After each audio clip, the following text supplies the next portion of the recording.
नमस्कार, आदाब, सत श्री अकाल, स्वागत है आपका पोस्ट ऑफिस कोचिंग में। थोड़ा चेहरा आपको शायद काला दिखाई दे रहा हो, मैंने लाइट कम की है, आंखों में बहुत पड़ रही है। चलिए आज की शुरुआत करते हैं एक बहुत अच्छी शायरी के साथ, अटल जी की है, अगर आपको सुनाई दे। जूझने का मेरा कोई इरादा न था। जूझने का। जूझने का मेरा कोई इरादा न था, मोड़ पर मिलेंगे इसका वादा न था। रास्ता रोककर खड़ी हो गई, ये लगा जिंदगी से बड़ी हो गई। मौत जिंदगी से बड़ी कैसे हो सकती है? रास्ता रोककर खड़ी हो गई। जूझने का मेरा कोई इरादा न था, मोड़ पर मिलेंगे इसका वादा न था। रास्ता रोककर वह खड़ी हो गई, यूं लगा जिंदगी से बड़ी हो गई। मौत की उम्र क्या दो पल भी नहीं, जिंदगी सिलसिला आज कल की नहीं। मैं जी भर जिया, मैं मन से मरूं। देखिए कवि का मन, मैं जी भर जिया मैं मन से मरूं, लौट कर आऊंगा तुझसे क्यों डरूं। तू दबे पांव चोरी छिपे से ना, सामने वार कर फिर मुझे आजमा। मौत से बेखबर जिंदगी का सफर, शाम हर सुरमई रात बंसी का स्वर। बात ऐसी नहीं कि कोई गम ही नहीं, बात ऐसी नहीं कि कोई गम ही नहीं। दर्द अपने पराये कुछ कम भी नहीं। प्यार इतना परायों से मुझको मिला, ना अपनों से बाकी है कोई गिला। हर चुनौती से दो हाथ मैंने किए, आंधियों में जलाए हैं पुश्ते दिए। टूटे हुए सपने की सुने कौन सिसकी, टूटे हुए सपने की सुने कौन सिसकी। अंतर को चीर व्यथा पलकों पर ठिठकी, हार नहीं मानूंगा रार नहीं ठानूंगा। काल के कपाल पर लिखता मिटाता हूँ, गीत नया गाता, गीत नया गाता। तो बस इस शायरी के साथ हम क्लास की स्टार्टिंग करते हैं। मुझे ये अच्छी लगी, मुझे लगा कि मुझे आपके साथ शेयर करनी चाहिए। ठीक है, चलिए आज हम कर रहे हैं डेफिनेशन की क्लास नंबर 2। हमारे शेड्यूल में यही क्लास थी। ठीक है, आज 13 तारीख है, तो ये वाली क्लास आज हम ले रहे हैं। तो पहला क्वेश्चन आप अपनी स्क्रीन पर देख सकते हैं कि जो पोस्ट मास्टर जनरल है, इस एक्सप्रेशन का क्या मतलब होता है। तो अगर आपने डेफिनेशंस पढ़ी हैं और उसमें जो फर्स्ट डेफिनेशंस हैं वो पोस्ट मास्टर जनरल की ही है, जिसमें हमें बताया गया है कि चीफ पोस्ट मास्टर जनरल को भी पोस्ट मास्टर जनरल ही बोल देते हैं। पोस्ट मास्टर जनरल को भी पोस्ट मास्टर जनरल बोलेंगे ही बोलेंगे, क्योंकि वो सेम ही है। डायरेक्टर ऑफ पोस्टल सर्विसेज को भी हम पोस्ट मास्टर जनरल बोल देते हैं। इसीलिए ये तीनों ऑप्शन ठीक है, तो all of the above is the right option. ठीक है, नेक्स्ट है कि ऐसा कौन सा मेन ऑफिस होता है जो कि पोस्ट ऑफिस का एक ग्रुप होता है, जिसमें वह खुद भी आता है और साथ में उसमें सब ऑफिसर्स और ब्रांच ऑफिसर्स भी आते हैं, और वो ऑफिस जो सब ऑफिस और ब्रांच ऑफिस आते हैं उनका अकाउंट ऑफिस भी होता है। ठीक है, तो ऐसा होता है हेड ऑफिस।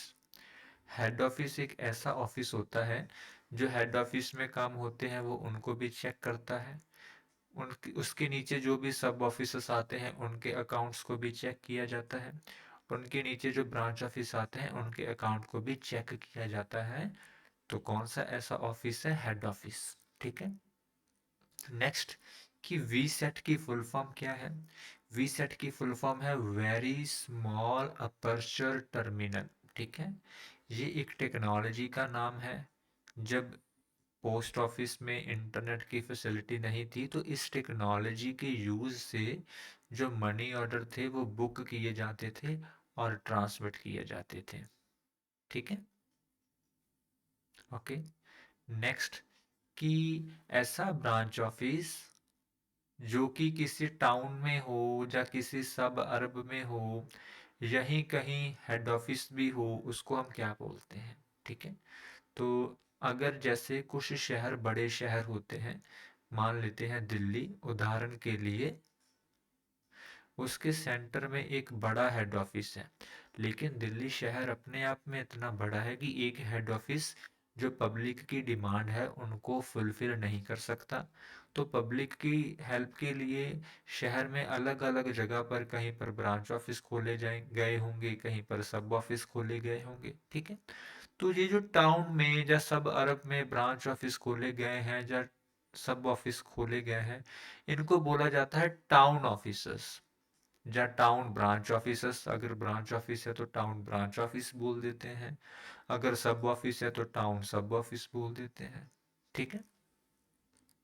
क्वेश्चन नंबर 5, कि ऐसा ऑफिस जिसका काम है कि जो मेल बैग है उनको ओपन करना, जो भी उसमें सामान निकलता है उसको रिसीव करना और बाद में उसको डिस्पोज कर देना। डिस्पोज का क्या मतलब होता है कि ऐसा ऑफिस जो भी उसको मेल बैग रिसीव होता है वो उसको ओपन करता है, ओपन करने के बाद उसको रिसीव करता है, रिसीव करने के बाद उसको डिस्पोज ऑफ करता है, उसको कहीं जहाँ जहाँ पर भी उसके आर्टिकल भेजने होते हैं वहाँ पर भेज देता है। उस ऑफिस को क्या बोलते हैं? उस ऑफिस को बोलते हैं सॉर्टिंग ऑफिस, और ये ऑफिस आरएमएस में होता है। ठीक है। नेक्स्ट है कि जो रिटर्न लेटर ऑफिस है, रिटर्न लेटर ऑफिस बोलते हैं आरएलओ को। ठीक है। आरएलओ का एब्रीविएशन है रिटर्न लेटर ऑफिस। तो मान लीजिए कि मैंने किसी को लेटर भेजा, शिव ने लेटर भेजा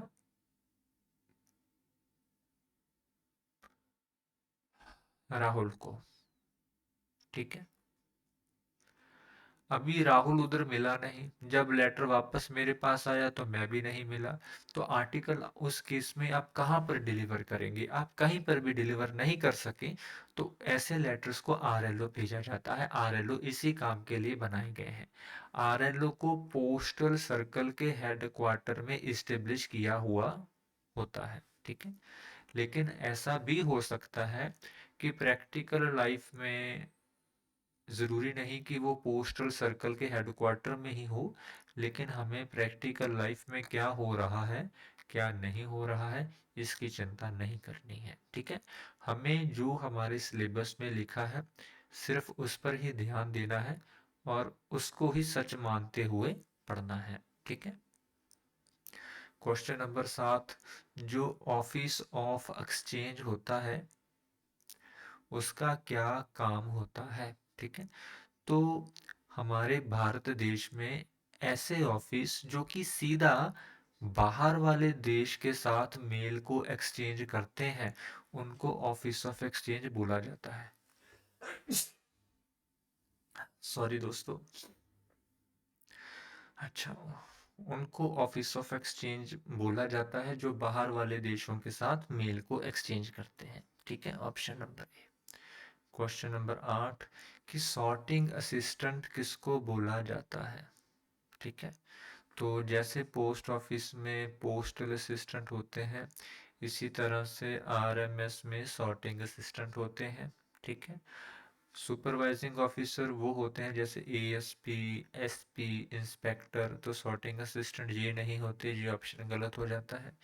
मेल गार्ड पोस्टमैन वाला सेम रैंक होता है। पोस्ट ऑफिस में पोस्टमैन होते हैं, आरएमएस में मेल गार्ड होते हैं, तो ये भी सॉर्टिंग असिस्टेंट नहीं होते।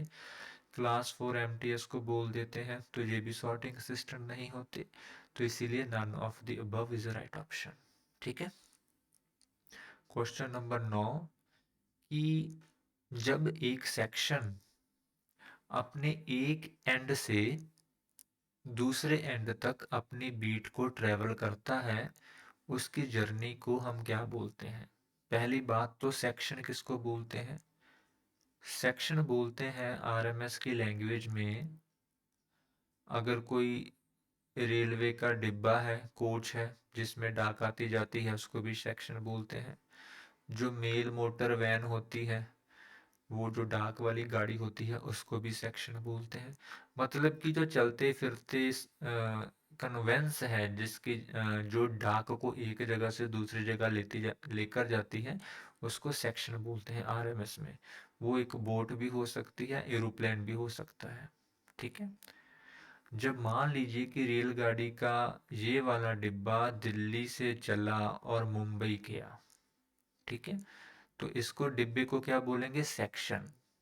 ठीक है, जिस लाइन पर ये रूट पे चल रहा है उसको क्या बोलते हैं? बीट। बीट दो दो तरह की होती है, एक पोस्टमैन की बीट होती है, एक सेक्शन की बीट होती है।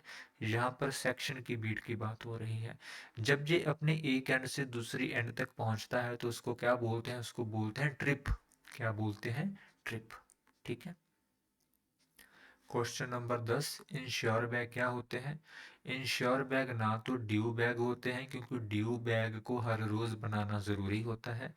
लेकिन इंश्योर बैग को तो हम तभी बनाएंगे ना अगर कोई इंश्योर आर्टिकल होगा, तो ये इंश्योर बैग नहीं होते। अनयूजुअल बैग भी नहीं होते, क्योंकि ऐसा भी नहीं है कि इंश्योर आर्टिकल आते नहीं है। सो ये होते हैं कि neither a due bag not an unusual bag, दोनों में से कोई भी नहीं होता। और कैंप बैग भी नहीं होते, क्योंकि कैंप बैग तो जैसे प्रधानमंत्री जी हो गए, जो गवर्नर जी हो गए, राष्ट्रपति जी हो गए, वो इस्तेमाल करते हैं। क्वेश्चन नंबर 11, कि ऐसे बैग जिनको बिना खोले आगे भेज दिया जाता है उनको क्या बोलते हैं? उनको फॉरवर्ड बैग बोलते हैं। आपको समझाता हूँ कैसे। मान लीजिए ये है एक आरएमएस, यहाँ पर है एक पोस्ट ऑफिस, और यहाँ पर और 4 आगे पोस्ट ऑफिस है। आरएमएस ने डाक भेजी इस पोस्ट ऑफिस को। आरएमएस ने एक बड़े बैग के अंदर ऐसे 8 बैग भेज दिए। ठीक है, इस पोस्ट ऑफिस ने जो 8 बैग निकाल लिए। ठीक है, लेकिन अपने आप में जो बैग तो बंद ही है ना, सिर्फ बड़े बैग को खोला गया, छोटे बैग्स को नहीं खोला गया। तो सॉर्टिंग करके 2 बैग इस पोस्ट ऑफिस को दे दिए, 2 बैग इस पोस्ट ऑफिस को दे दिए, 2 बैग इस पोस्ट ऑफिस को दे दिए, और 2 बैग इस पोस्ट ऑफिस को दे दिए। अभी ये वाले जो 8 बैग है इनको बिना खोले ही आगे फॉरवर्ड किया गया है, तो इन बैग को हम बोलेंगे फॉरवर्ड बैग्स। ठीक है। नेक्स्ट है कि अकाउंट बैग जो है किस किस ऑफिस के दरमियान इस्तेमाल किया जाता है? तो अकाउंट बैग जो होता है वो हेड ऑफिस और सब ऑफिस के बीच एक्सचेंज होता है, तो यहाँ पर आएगा सब ऑफिस। ठीक है। क्वेश्चन नंबर 13, ट्रायल कार्ड के बारे में कौन सी बात सही नहीं है? पहली बात तो ये कि ट्रायल कार्ड जो होते हैं एक सर्विस पोस्ट कार्ड होते हैं, ये बात सही है। और ट्रायल कार्ड को उसी रूट से भेजना चाहिए जो उस पर लिखा हुआ होना चाहिए, ये बात भी सही है। ट्रायल कार्ड को स्टेशन बंडल में इंक्लूड करना चाहिए, ये बात गलत है। ठीक है, इसके लिए आपको ट्रायल कार्ड का टॉपिक पढ़ना पड़ेगा तो आपको समझ आएगा। ठीक है।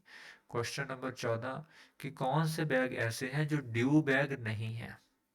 ऐसे क्वेश्चन को आप दो तरह से कर सकते हैं। या तो आपको पता होना चाहिए कि ड्यू बैग कौन से हैं, तो भी आप इसका सलूशन निकाल लेंगे। या तो आपको पता होना चाहिए कि ड्यू बैग कौन से नहीं है, तो भी आप सलूशन निकाल लेंगे। ठीक है। जैसे हर रोज आप ब्रांच ऑफिस में बैठते हैं, अपना डेली अकाउंट बनाते हैं, तो ब्रांच ऑफिस बैग भी आप बनाएंगे एसओ को भेजने के लिए। हर रोज सब ऑफिस वाले अपने हेड ऑफिस को भेजते हैं अकाउंट बैग, वो भी बनाएंगे। हर रोज टीबी भी बनेगी जिसमें सभी आर्टिकल होंगे। तो ये 3 बैग तो ड्यू बैग है, तो जो चौथा बैग रह गया वो ड्यू बैग नहीं है ना। तो इस तरह से हम क्वेश्चंस को कई तरह से अटेम्प्ट कर सकते हैं। लास्ट क्वेश्चन, कि जो मेल बैग होते हैं वो 3 तरह के होते हैं जो हमें बताया गया है। एक होता है स्टेशन मेल बैग, दूसरा होता है सॉर्टिंग मेल बैग, तीसरा होता है कंबाइंड मेल बैग। ठीक है। चलिए, आज की क्लास बस हमारी यहाँ तक थी। और ये जो प्रैक्टिस बैच है, अगर आप इसके पीडीएफ लेना चाहते हैं तो हमारी जो पोस्ट ऑफिस कोचिंग की एप्लीकेशन है उसको डाउनलोड करके ये वाला बैच ज्वाइन कर सकते हैं। इसमें 2025 में हम जितने भी प्रैक्टिस क्लासेस लेंगे उनके पीडीएफ आपको यहाँ पर मिल जाएंगे। ठीक है। लेकिन अगर आप शुरू से ही पोस्टमैन और एमटीएस की प्रिपरेशन करना चाहते हैं तो आप फुल बैच को ही ज्वाइन करना, फिर प्रैक्टिस बैच को बाय मत करना। This is the best batch ever available till date in India. ठीक है, पोस्ट ऑफिस कोचिंग के लिए अभी तक ये बेस्ट बैच है।